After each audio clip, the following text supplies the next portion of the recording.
Hello everybody, I hope your day is going fantastic. I hope it's well, I hope it's awesome. And if it's not awesome, make it awesome. Books 31 through 35 is what I will be talking about today for my recent reads. So let's get started. The first book I have was a reread for me, which was fun, and that is Jurassic Park by Michael Crichton. I buddy read this with Megan and Sue from the restricted section and Sam and Amber from the Drunken Library. All of those people I just mentioned are awesome and you should check them out. I like to assume that everyone knows what Jurassic Park is, but if that's not the case, pretty much there's this crazy rich guy and he says, hey, I'm gonna bring dinosaurs back to life. So he buys an island, sets it up as an amusement park, sorta like a zoo, and has the dinosaurs as the main attraction. And well, it doesn't necessarily go according to plan. The dinosaurs escape and start eating everyone, as you would expect. When I first read this book, I loved it. And then rereading it, I still loved it. Not as much, but I still found it extremely entertaining.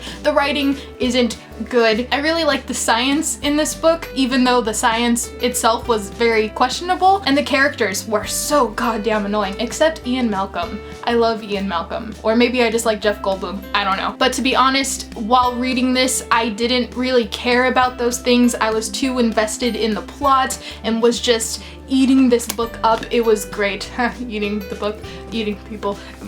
I found this book to be written in a similar fashion to my favorite series, which is Meg, and I think that's why I enjoy this so much. I don't know, I still really like this book. It's fast-paced and enjoyable, and yes, the characters are super annoying, but that's what the dinosaurs are there for, to eat them. Duh! I will say that I prefer the movie a million times more than the book, only because the movie is my childhood, you know?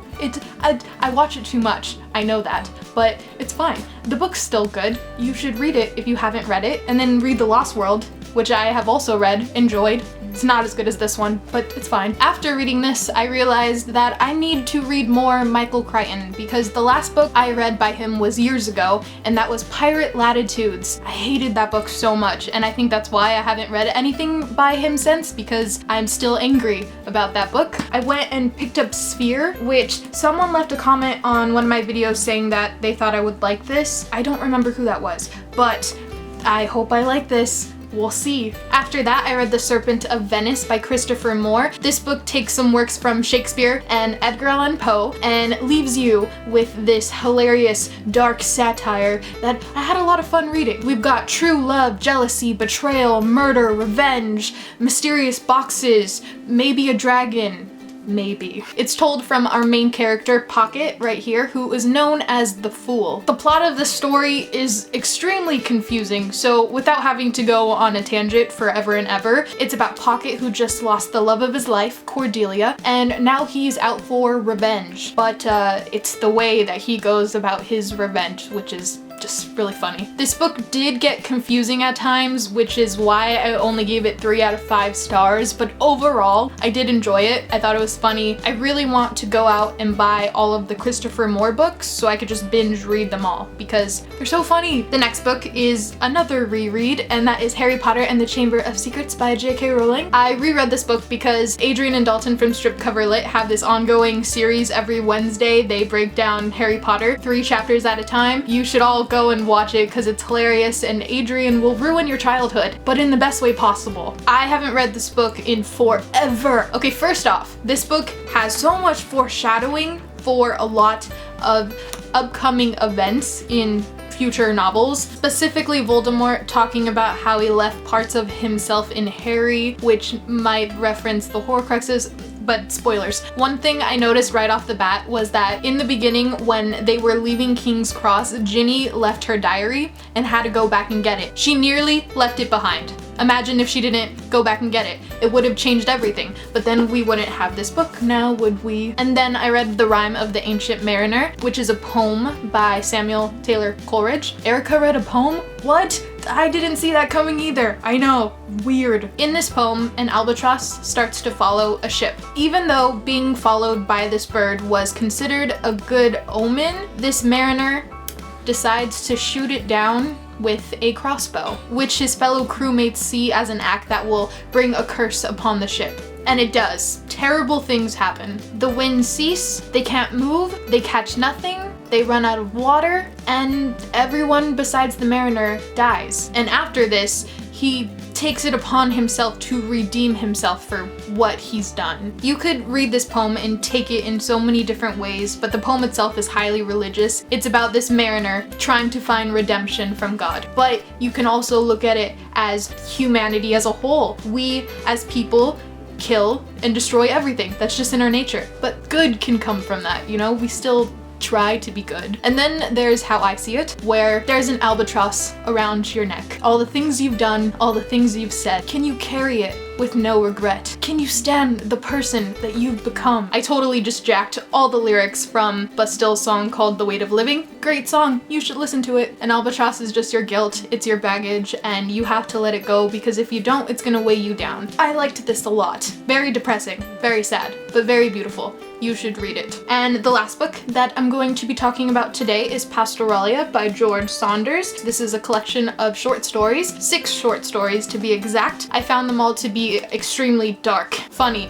and entertaining. The first story, called Pastoralia, felt like a jab at American society in a way, but shrunken down in the size of a historical amusement park. It was really dark. The second story was called Winky. It was about a man that rallied up the seminar and was preaching to people to get rid of all of the people that are crapping in your oatmeal. What an interesting way to put it. Of course, they're like, yeah, we're gonna do it. We're gonna get rid of all of these people that are ruining our lives. And at the end of the day, they go home and they do nothing about it. And they decide to stick with their crappy oatmeal because that's just that. And the next story is Sea Oak, which was about a stripper's dead aunt that returns from the grave to try and better the lives of her nephew and nieces. After her death, she realizes that she wasted her life and she wants a second go. For such a funny story involving a zombie, it was extremely impactful. The story after that was called The End of Furpo, I don't know how it's pronounced. I found the story to be extremely touching, and it had such an interesting protagonist, but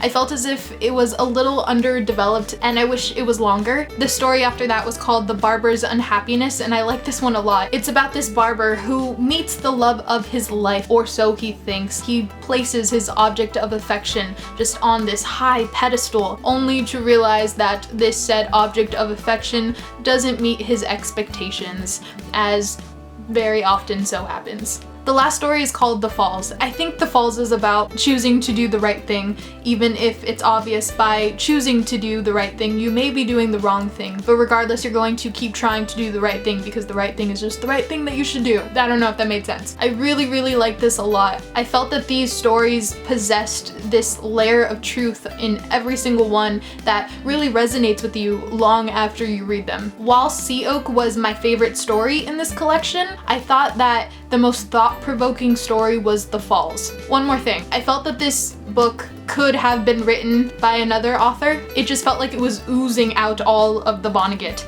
and is that just me? I don't know. And those are books 31 through 35 that I have read recently. If you've read any of these books, have thoughts and opinions, want to talk to me, leave a comment below. You know what to do. I will talk to you in another video. Bye!